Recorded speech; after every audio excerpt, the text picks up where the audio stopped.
Après une année 2016 compliquée suite à une chute des rendements et des problèmes de qualité en céréales à paille, dans un contexte de prix relativement bas, les revenus des céréaliers en 2017 s'améliorent. Et ce, malgré des prix de vente inférieurs. En effet, les rendements des céréales à paille sur la campagne 2017 reviennent au niveau de la moyenne quinquennale et ceux des oléagineux sont supérieurs à la moyenne quinquennale. Exemple avec le bocage où le rendement du blé tendre progresse de 10 quintaux pour se situer à 69 quintaux par hectare et du colza qui progresse de 5 quintaux pour se situer à 37 quintaux par hectare.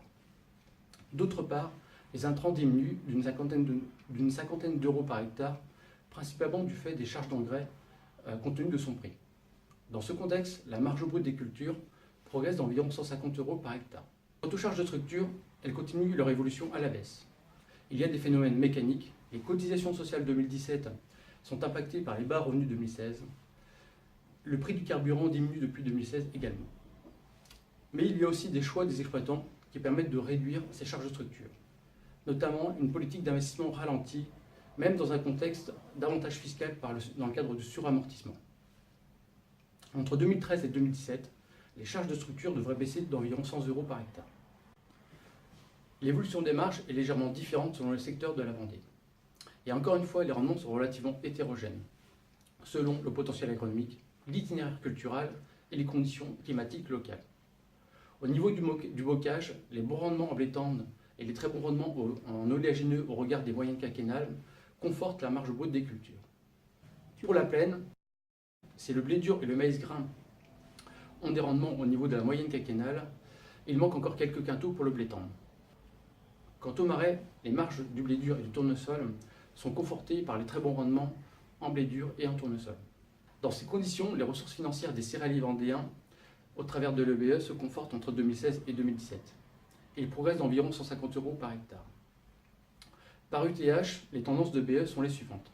30 à 35 000 euros pour les céréaliers du bocage, 35 à 40 000 euros pour les céréaliers en plaine non irrigant, 45 à 50 000 euros pour les céréaliers irrigants vers la plaine et 65 à 70 000 euros pour les céréaliers du marais. Ils sont néanmoins inférieurs aux moyennes quinquennales 2012-2016 qui restent impondérées compte tenu du très bon revenu 2012. Ces évolutions de revenus sont donc liées au meilleur rendement et à la contraction des charges. Les prix de vente sont en diminution du fait d'une production mondiale abondante.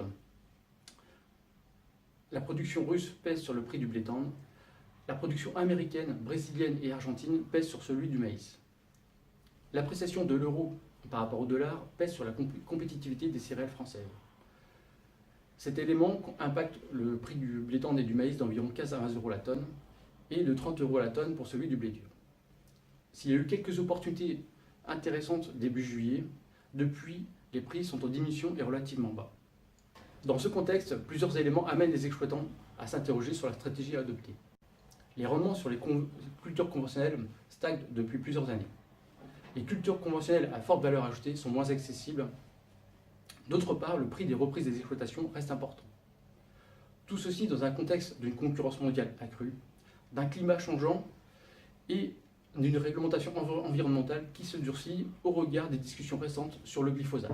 C'est pourquoi un certain nombre d'exploitants ont pris la décision de saisir une opportunité en se convertissant à l'agriculture biologique. Au regard des prix proposés et de la contractualisation possible sur des prix mini sur 5 ans. Pour ceux qui restent en conventionnel, chez certains, il existe encore des marges de manœuvre. Au travers de l'itinéraire culturel et de la cohérence intrant-rendement et de la gestion des frais de mécanisation par la mise en place de partenariats. Chacun au sein de son entreprise doit prendre en compte ces éléments et définir une stratégie pour les années à venir. Stratégie propre à chacun, compte tenu de ses objectifs, finalités et de la structure de l'exploitation. Les conseillers de Serre France Vendée sont à leur côté pour les aider dans leur réflexion.